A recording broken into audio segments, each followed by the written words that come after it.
Welcome back from the break, guys. Okay, AMIR SULAIMAN is an accomplished poet, activist, recording artist, and two-time HBO Def Jam poet. He's hosted and performed for the National Breed Love Odyssey tour with Mos Jem and Talib Kweli, if that's how you pronounce it.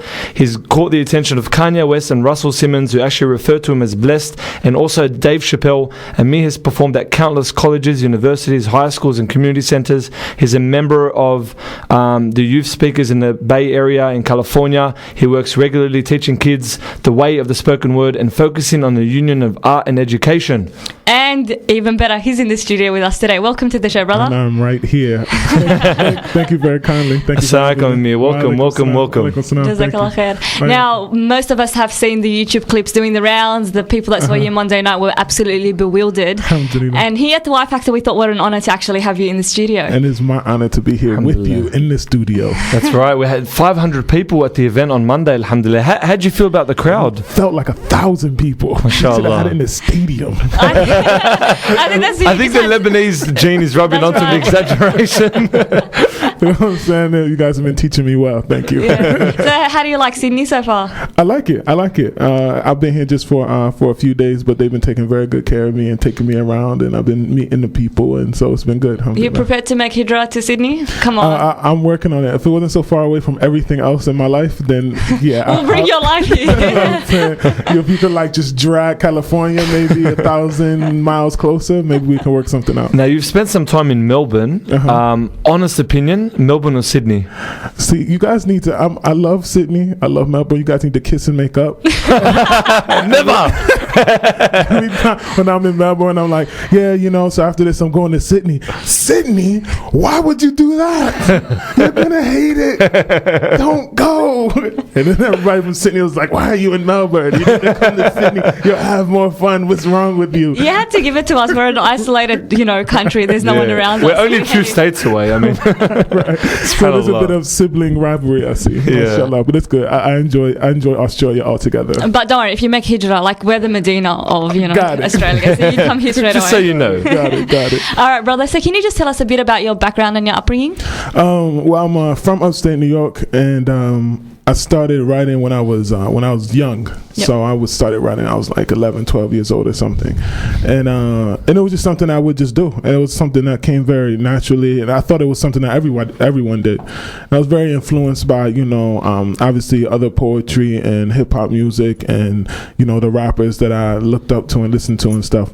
And it just grew. And then I started. There was an open mic at a coffee shop in Rochester every Tuesday night or something, and they would you just come in and sign a list and you come and do your thing. And I started doing that when I was about 14 or 15 years old. And you found the zone. Yeah, that's how it went. And then I used to be so nervous. I used to have to I had to start memorizing my pieces, because when I would hold the paper, my hand would shake so violently that I couldn't read off of the paper. That's how nervous I was.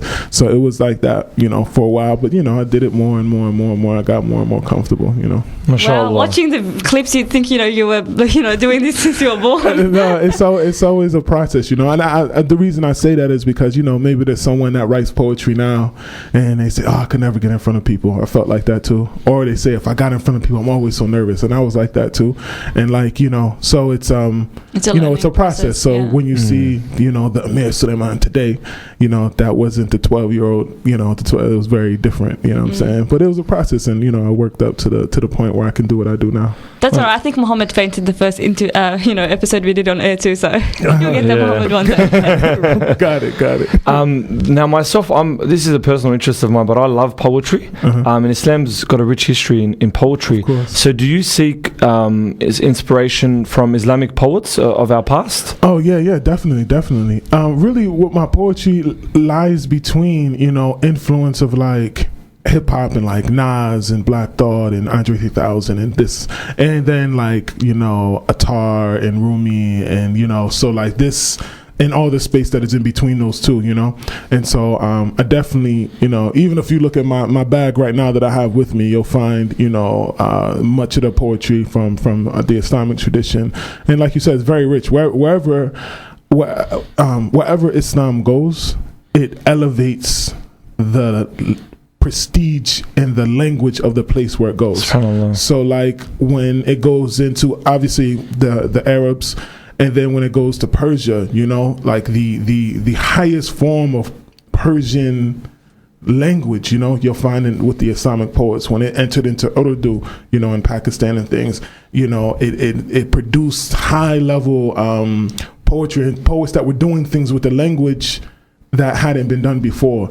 You'll find that in Senegal, you'll find that in Gambia, you'll find that, so wherever it went. And so in the English language, I likewise, as a Muslim poet, as part of that tradition, I would hope to uphold that tradition and bring the English language above and beyond where it had gone pre-Islam. I think, mashallah, some of your YouTube clips have actually done that, and they're filled with not only passion but eloquence, and a lot of, you know, words of, as you said, taking that beyond level of, you know, hip hop is the basic, and then mashallah, you're taking it to that level. Now, where do you actually get your inspiration from? Now, these songs are so moving. SubhanAllah. Yeah, it's it comes Allahu Alam, really. It's like sometimes they surprise me. Like I'll be writing something and it'll surprise me what's coming out. So mostly it's just a process of not like making the poems, but it's more like allowing the poems. Like you know, a great artist, sculptor, and they asked him, how did he, has a sculpture, Peter Michelangelo, and they were asking him, like, how did you get it so lifelike and it's so beautiful, and the proportions and the texture of the skin and the muscular composition and everything. This is like a perfect piece of art. Like, how do you produce these sculptures? And he was saying, I didn't create the sculpture, I just liberated it from the rock that it was in. And so it's not like the poems are like I'm making them, it's like I'm allowing them to come through. So the source and the reality of where the poems come from, you know, God knows. Yeah. SubhanAllah, how about your expression? I mean, you've got a very powerful presence. I think you're well known by far, and a lot of the Australian Muslims mention this for the Danger YouTube video, and just a very powerful presence in your expression as well. Is that something that will come from the content of the poem, or does each individual poet have their own sort of style? Yeah, each poet has their style, and for like myself, each poem has its own character, it's its own engagement. So like each poem is like a person. So like I'm always Amir, but when I'm talking to my mother, it's like a different Amir. When I'm talking to my daughter, it's like a different Amir. When I'm talking to my friend, it's a different Amir. So it's all Amir, but it has different manifestations depending on what person I'm engaging. Likewise, there's the Amir of Danger, then there's the Amir of Broken Neck, Broken Heart, then there's the Amir of, you know, this love poem, and there's Amir of this, you know. So it is all me, but it just manifests in different ways depending on what I'm engaging. Yeah. Now, speaking of these different Amirs, mashallah, you know, you've done different things. Can you tell us, for our audience, what's the most momentous part of your career? Was there a moment where you were just like, you know, wow? Yeah, I have a whole bunch of wow moments. It's really fascinating, you know? Like sometimes I'll be on a plane. Like for example, when I was coming here, I'm on my way to the airport, right? And I'll be sitting next to a guy or something, and you know, we'd start talking. So where you going? Yeah, I'm going to Australia. Like, wow, you're going to Australia? You're going there for business or vacation? I was like, yeah, I'm going there for business. What do you do? And then even to me, I almost forget because it's not like work, you know? And I'll be like, and it sounds even strange coming out of my mouth. Like, yeah, they're bringing me over there I write poems and I'm going to say them to them. And they always kind of like, wow, really? like, yeah, that's what I do for a living. This is my life. And that in and of itself is amazing. So even me being here in Sydney, it's like, wow, I'm here on the other side of earth for what? Because of poetry. But I can tell you if I had to pick one moment off the top of my head right now, it was like matter of fact, this was Omar Regan that gave me this phone call, who's been here before, and he, you know, I'm asleep. He calls me in the morning. Assalamu alaikum, walaikum salam. You want to go to Hajj? okay. All right, we're leaving next weekend. Oh, okay. And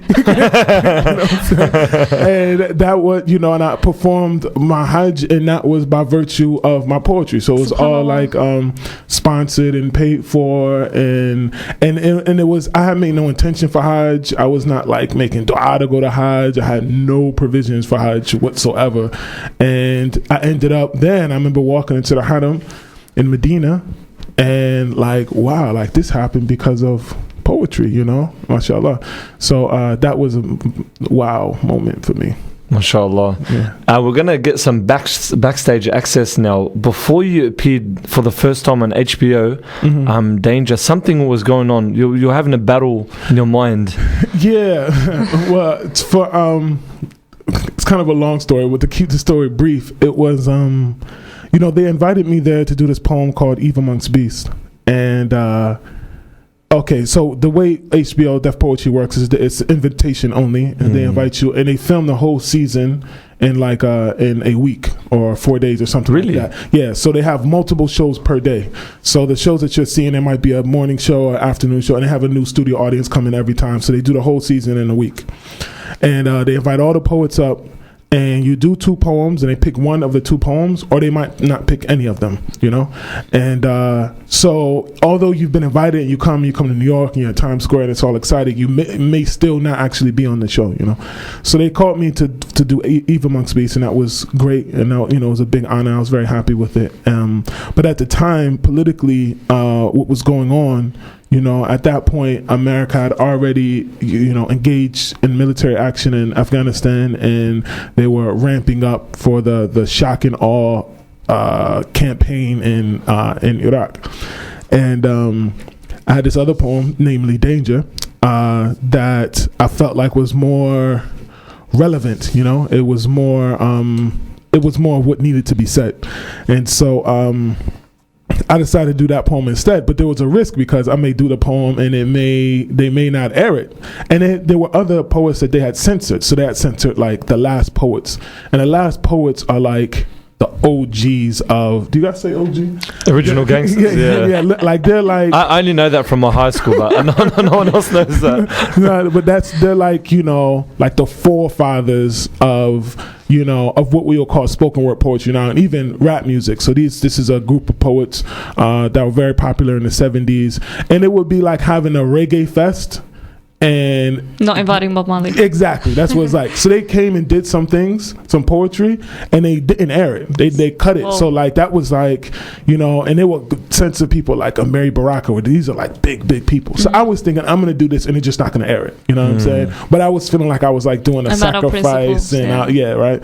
But I remember I got there, and once I was actually walking onto the stage, I had all kinds of anxiety. Like, man, maybe I should just do the other poem, or maybe I should do it like this. And I'm having this long conversation in my head about it while I'm actually walking on stage. But then I decided just to do it, and I think that's part of the reason why it came out like that, because it was so heartfelt at the time. Yeah, it was so much. It was so real, and I was really feeling like I was making like a big sacrifice, So it was like, so it came out with so much, and but then it turned out everybody loved it. And they put it on TV anyway, mashallah.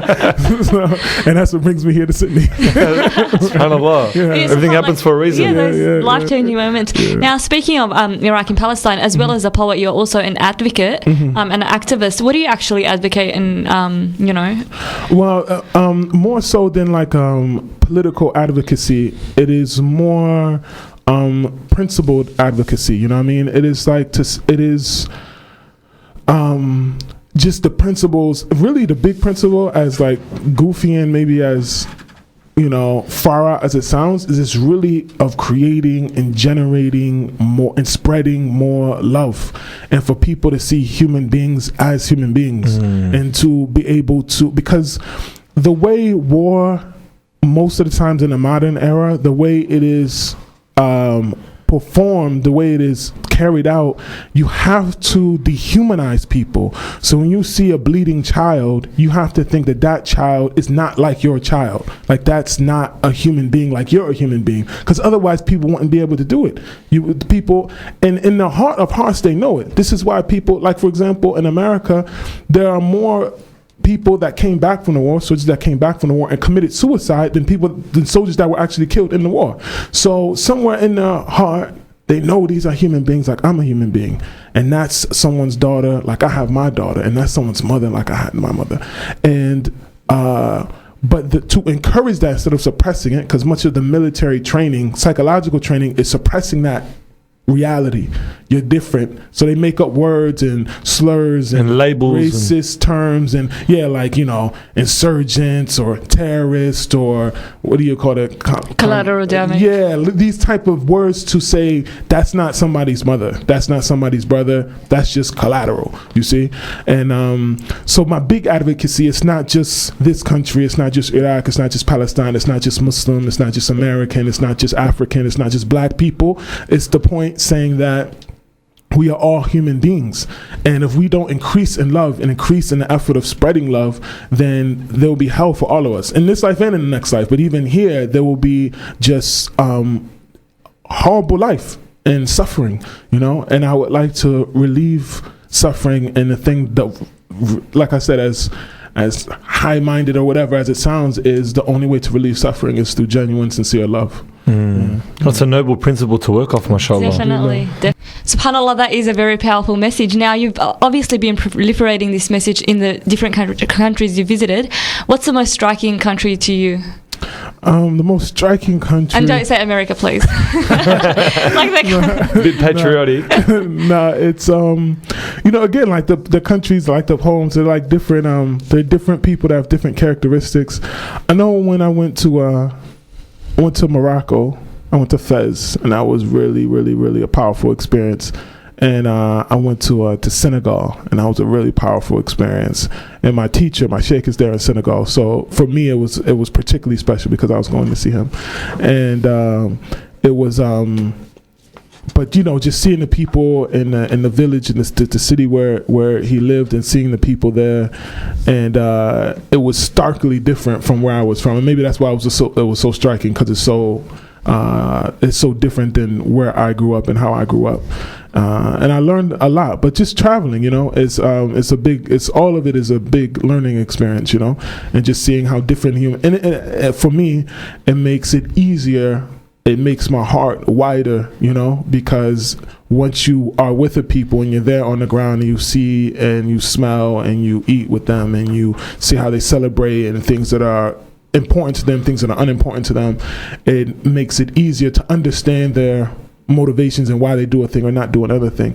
So the more we can understand each other, the more it's easier to love each other, And I mean, you've said that obviously your drive and your impetus is spreading the love, to all the people and giving human beings their real essence back.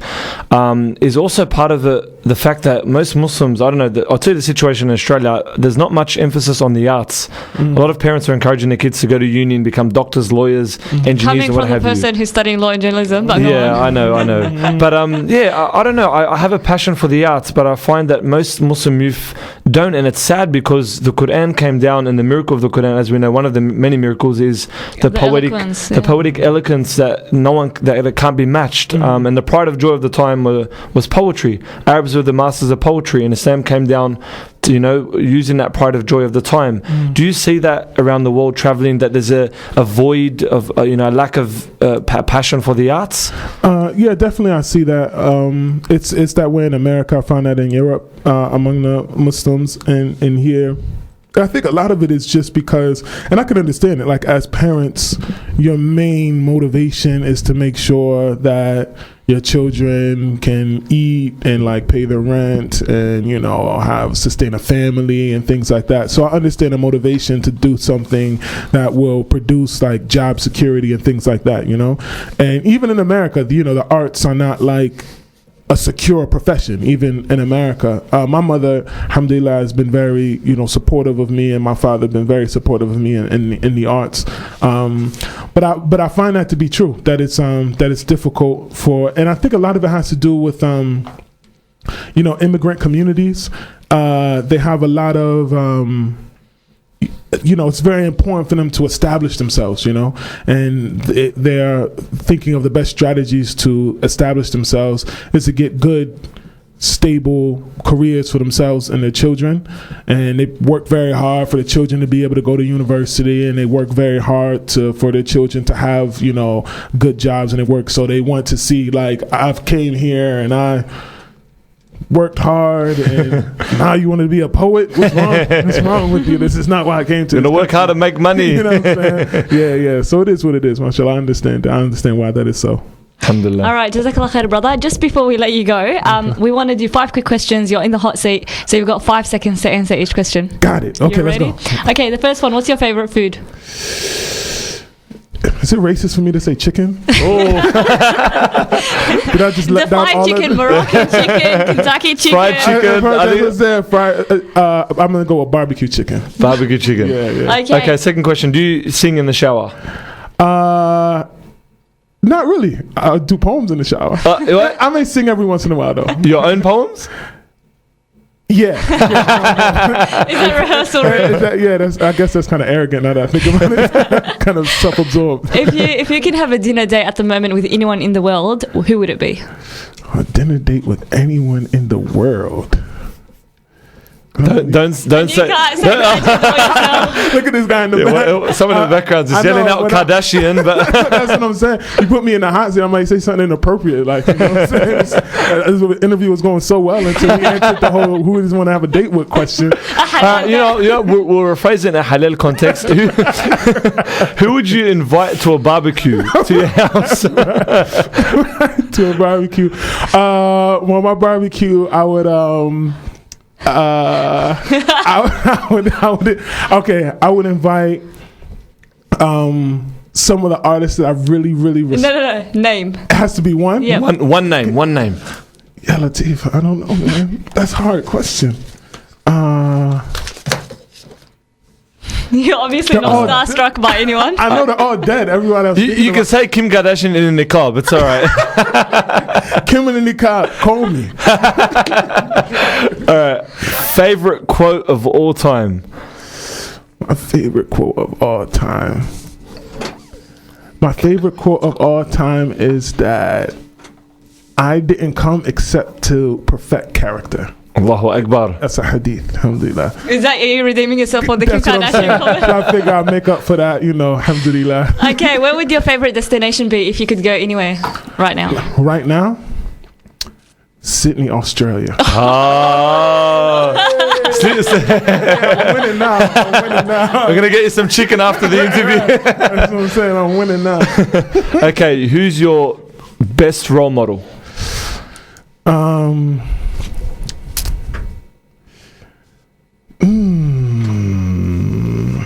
And it can be someone who's not alive at the moment. Okay, no, we'll give him 2 categories. Obviously, I was going to say religious role model. We all know who that is. Right, because it would be the Messenger of Allah sallallahu alaihi wasallam. So that's by default. So we'll assume that, but then after that, his like one of his like right hand men, Hassan bin Thabit, may Allah be pleased with him, and he will battle the other poets, and they will, and I always am inspired by his, his advocacy for Deen, and so, and he would tell him like, go get him. Like, he'd be up in the marketplace, and he'd stand on a, thing, and he would preach about La ilaha illallah, and then after he would get off, and the people would be listening, and after he would get off, the Kuffar of Mecca would send up, the dancing girls and the poets who would sing about girls and gold and wine, and now rappers sing about gold and girls and wine, and to distract the people from the message that they just heard. Wow. And then once that was happening, he got Hassan ibn Thabit, radiallahu anhu, and he would tell him, he was like, okay, go get them. Destroy them. So SubhanAllah, again, the power of spoken word. That's right. Favorite film?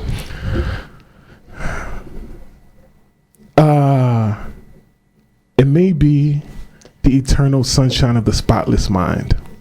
I haven't watched that very much. Is that recent, or is that like the 70s or 80s? It's I think maybe early 2000s.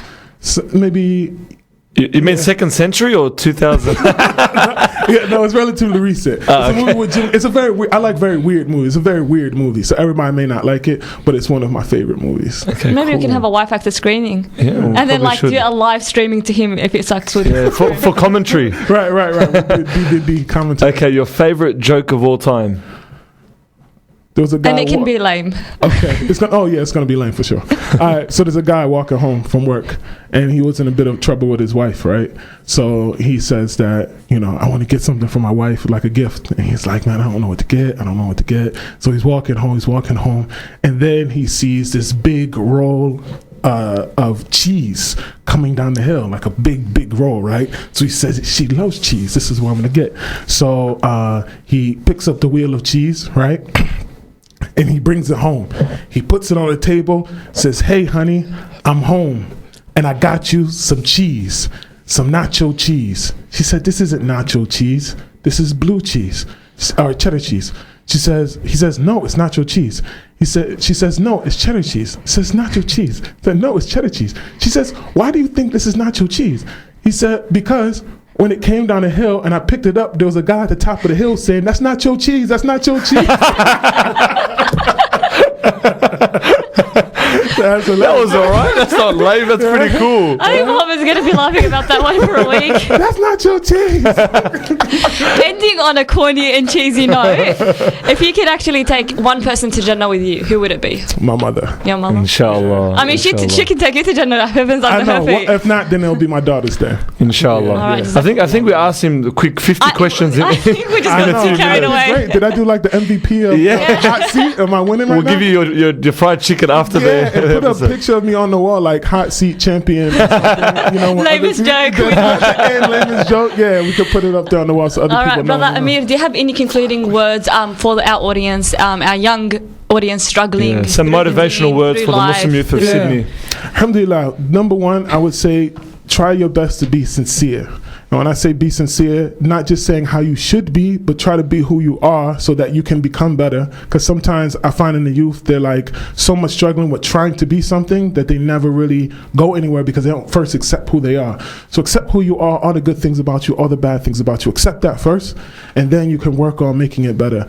And two, I would say to be assertive, to work hard, to invest all of yourself in love and spreading love. As much as your heart can handle, generate and express love. Be kind to people, be nice to people, because mostly everyone is living a hard life, in the secret of their hearts. When they lay down that bed at night, a lot of people are sad, a lot of people are lonely, a lot of people have anxiety. And if you're just nice, most people, they just want to be treated nicely, so if you treat a person at the store, or a lady, be the Muslim or non-Muslim or whoever, and they treat them nicely, it does a lot for them, even though you may not see it or know it, because a lot of people are lonely and a lot of people are suffering. So be nice to each other.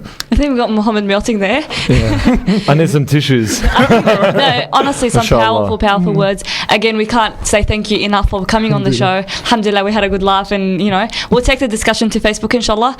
So if any of you guys have any questions to Director Amir Sulaiman, make sure you post them on the Y Factor page. And he's also got his own website. That's right. Do you want to?